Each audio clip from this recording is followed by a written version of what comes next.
बिस्मिल्लाहिर्रहमानिर्रहीम।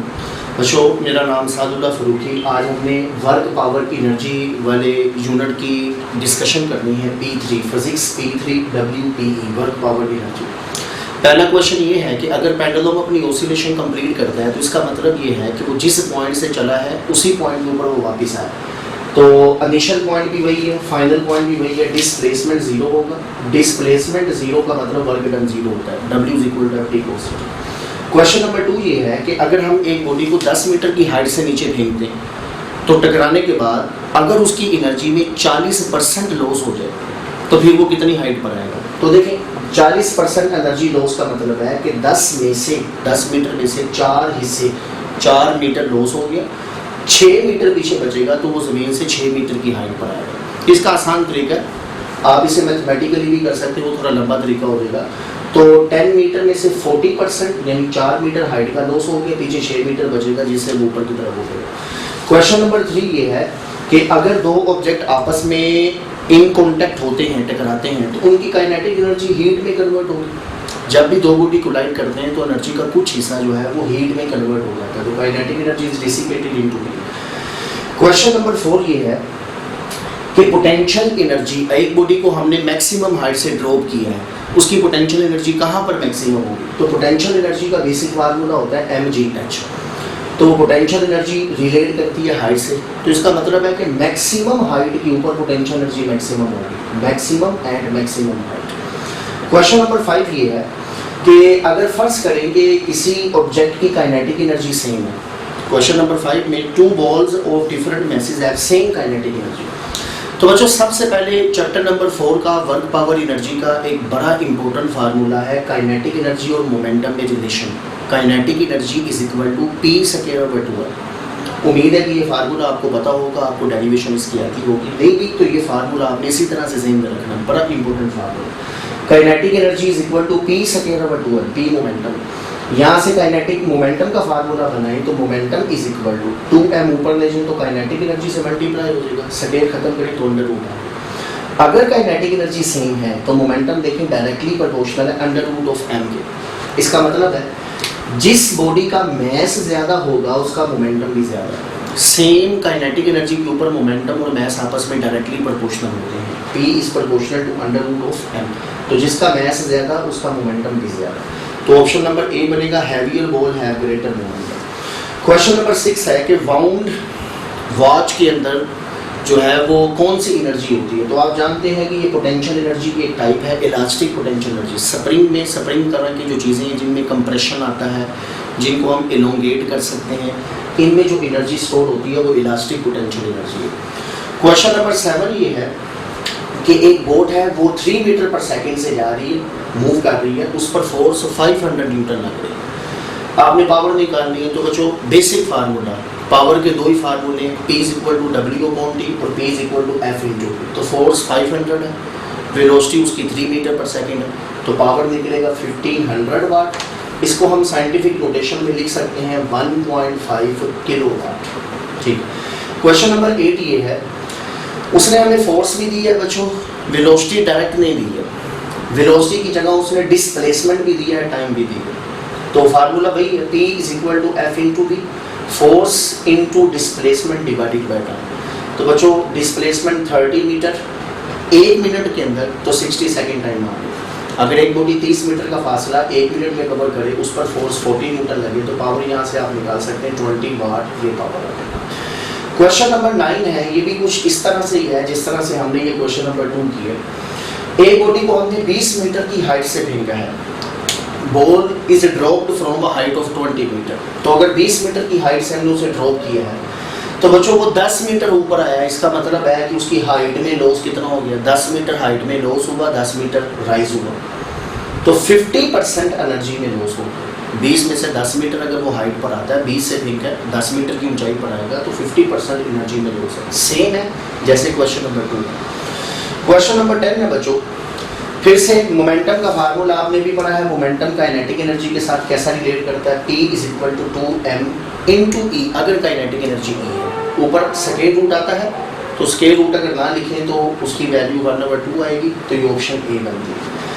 Question number 11 है बच्चों आपके पास एक ऑब्जेक्ट 1 ग्राम है, उसका मास दूसरा 4 ग्राम है, सेम काइनेटिक एनर्जी। देखिए फिजिक्स में एक असूल है, किसी भी फार्मूले के अंदर सबसे पहले ईआईटी टेस्ट का एक बड़ा बेहतरीन आप यूं कह लें कि प्रिंसिपल है, किसी भी मैथमेटिकल फार्मूले को आपने जब पढ़ना है देखना है तो उसमें सवाल में देखें कि कौन सी चीज़ उसने कांस्टेंट या सेम रखी है। सवाल में उसने लफ्ज़ इस्तेमाल किया काइनेटिक एनर्जी सेम है, तो वो आमतौर पर कांस्टेंट होता है, तो पीछे सिर्फ एक ही चीज़ बच गई है, mass, square root of mass. तो momentum is directly proportional to square root of mass. तो इसकी रेशो अगर बनाए तो P1 over P2, 1 के सामने 1 आएगा directly proportional, P1 upon P2 is equal to under root M1 upon M। Mass पहले बॉडी का मास 1 है, दूसरे बॉडी का मास 4 है, तो 1 का स्क्वायर रूट 1 है, 4 का स्क्वायर रूट 2 आ जाएगा, तो मोमेंटम की रेशो 1/2 है। क्वेश्चन नंबर 12 है, हाँ जी question number 12, a boy pushes a toy car along a level road and then lets it go as the car is slowing down, the biggest energy change। बच्चों simple memory based question है। Question number 12 नहीं sorry, ये question number 12 है, a 300 gram mass has a velocity। हमें velocity दी है 3i cap plus 4j cap, mass हमें दिया है बच्चों 300 ग्राम। आपने काइनेटिक एनर्जी निकालनी है। देखिए काइनेटिक एनर्जी डॉट प्रोडक्ट है किसका, v डॉट v का। आप जानते हैं a dot b is equal to a square होता है, इसी तरह से v dot v v square होगा। तो काइनेटिक एनर्जी डॉट प्रोडक्ट है, स्केलर प्रोडक्ट है। इसकी बहुत सारी टाइप्स हैं काइनेटिक एनर्जी की, हम इस इंशाल्लाह एक पूरा लेक्चर रिकॉर्ड करवाएंगे, मोमेंटम, काइनेटिक एनर्जी के रिलेशंस, क्योंकि वर्क पावर एनर्जी में इंपॉर्टेंट हिस्सा है काइनेटिक एनर्जी का। तो काइनेटिक एनर्जी डॉट प्रोडक्ट है, half m v dot v है।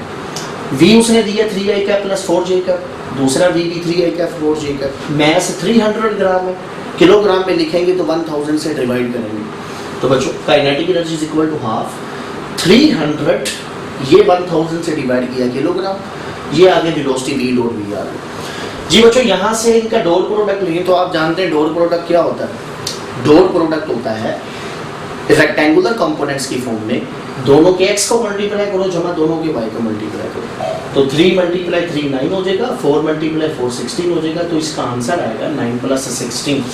यहाँ पर देखें बच्चों, ये 2 0 2 0 से कैंसिल आउट हो गए, 9 × 16 25, 25 × 3, ये आपके पास आंसर आ जाएगा 75, नीचे 2 × 10, ये आपके पास आंसर 20 आ जाएगा, तो काइनेटिक एनर्जी निकलेगी 3.75 जूल। क्वेश्चन नंबर 13 सिंपल है, एनर्जी में जब भी लॉस होगा, एनर्जी में जब भी एनर्जी कोई भी डिसिपेट होगी तो वो हीट एनर्जी में होगी। चाहे कोई बॉडी आपस में टकराएं, कोलाइड करे, या एक बॉडी अगर मूव कर रहा है तो फ्रिक्शन की वजह से जो एनर्जी में लॉस होता है वो हीट में होता है, तो हीट एनर्जी। क्वेश्चन नंबर 14 ये है कि हमने एक बॉडी को, हमने एक बुक को ज़मीन से ऊपर उठाया है 2 मीटर की हाइट तक, 5 सेकेंड लगे वर्क डन निकालना। अच्छा बच्चों एक चीज़ ध्यान में रहे कि वर्क और पावर में एक ही चीज़ का फ़र्क है। वर्क डन टाइम पर डिपेंड नहीं करता, पावर टाइम पर डिपेंड करती है।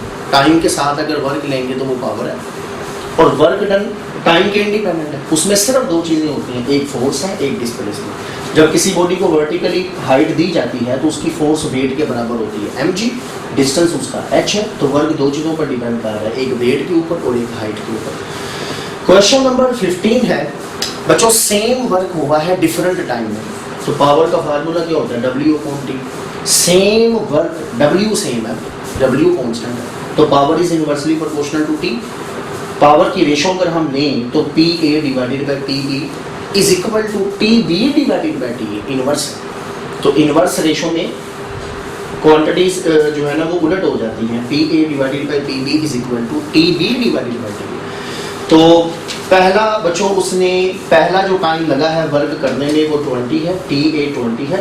दूसरे केस में जो टाइम लगा है वो 15 है, तो 15/20 इसको 5 से डिवाइड कर दें तो 3/4 रेशो आ गई। क्वेश्चन नंबर 16 देखें। क्वेश्चन नंबर 16 है, एक बॉडी को हमने अंडर ग्रेविटी फॉल करवाया है, उसकी वेलोसिटी v है, उसकी पोटेंशियल एनर्जी में जो लॉस होता है वो u है, तो मास निकालना।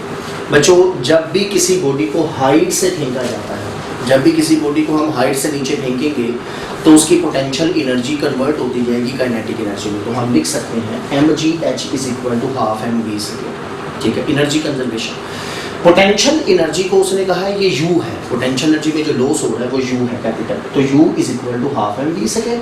यहाँ से बच्चों आपने मैस निकालना है, 2 ऊपर मल्टीप्लाई हो जाएगा, V सेकेंड नीचे डिवाइड हो जाएगा, तो mass is equal to 2U divided by V second.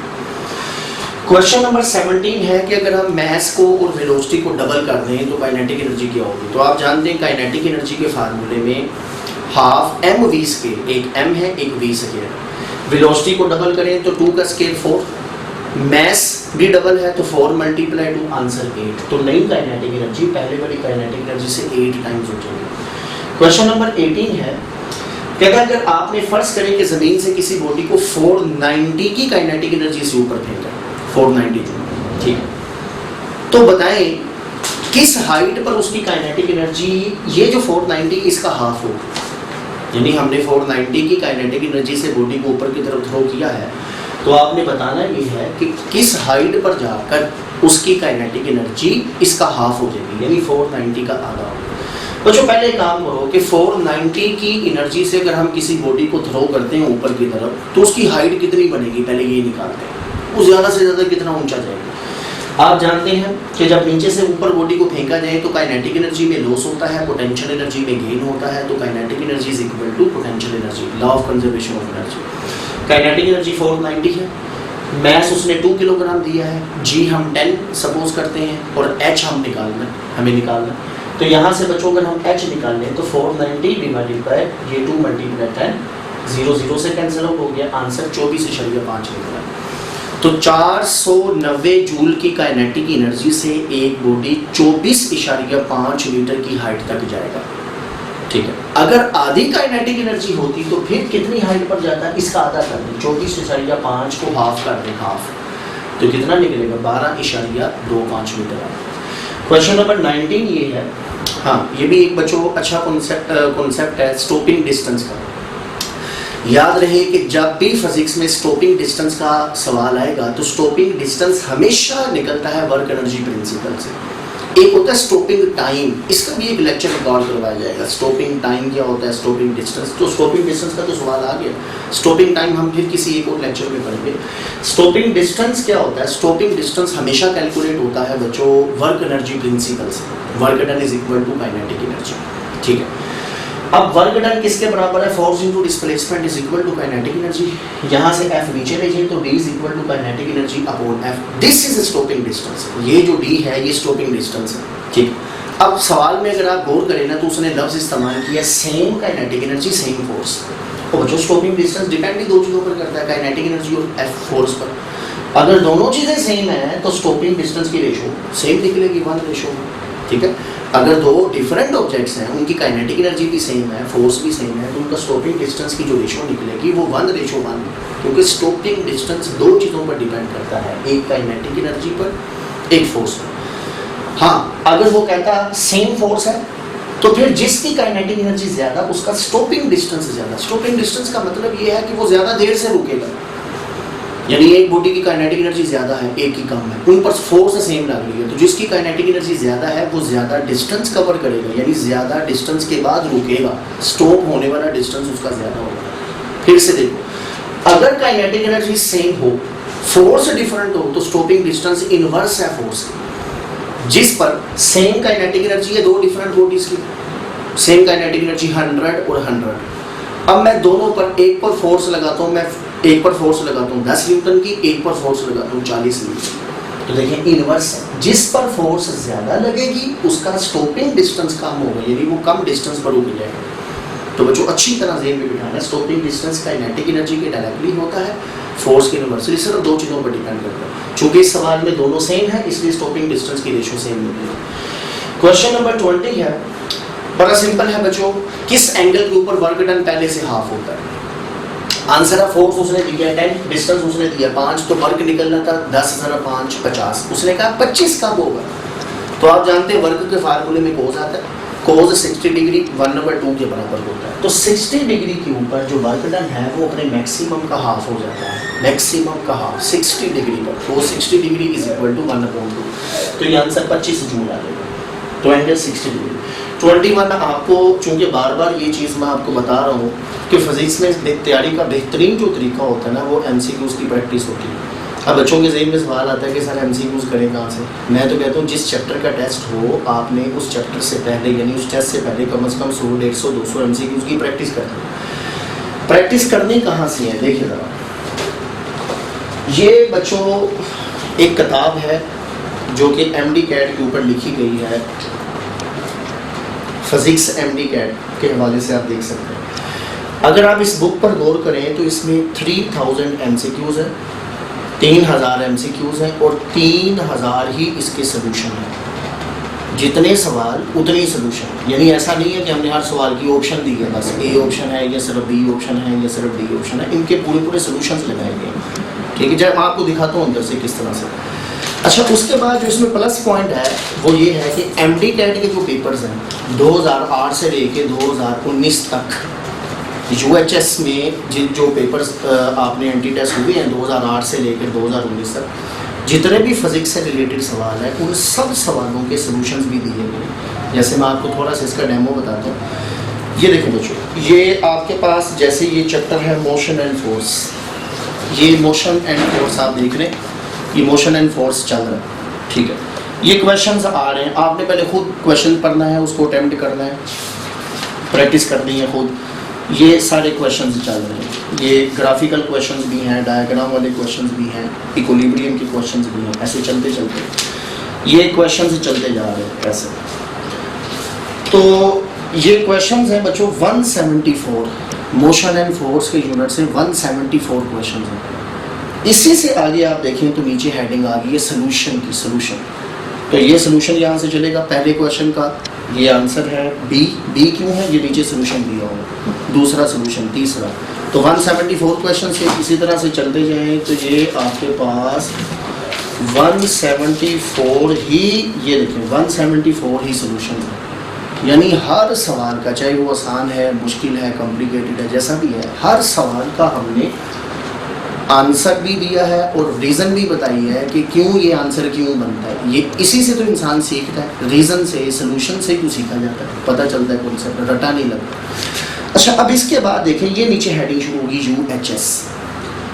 इसमें 2008 से 2019 तक जितने सवाल पूछे गए हैं, पेपर में आए हैं, एंटी टेस्ट के पेपर में सवाल है, ये सवाल लिखा है, नीचे ही डब्बे में उसका सोल्यूशन दिया है, फिर सवाल सोल्यूशन, ये सारे UHS के सवाल।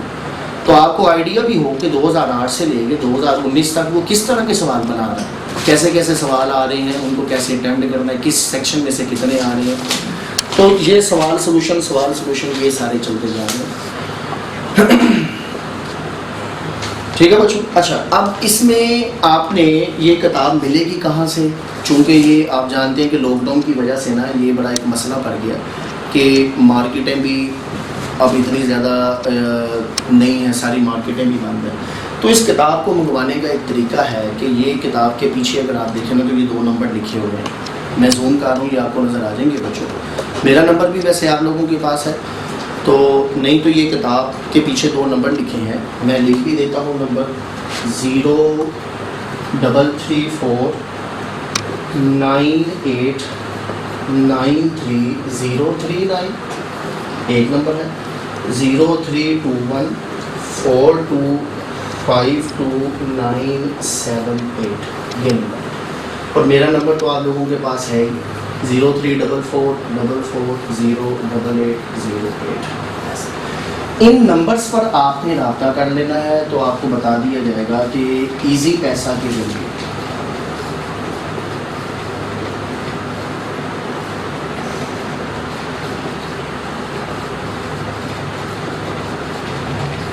आपने इजी पैसा करवाना है तो आप पूछेंगे, आपको बता देंगे और आपको होम डिलीवरी यहाँ से ना पार्सल भेज दिया जाएगा। तो वो 1-2 दिन के अंदर आप तक ये किताब पहुँचेगी।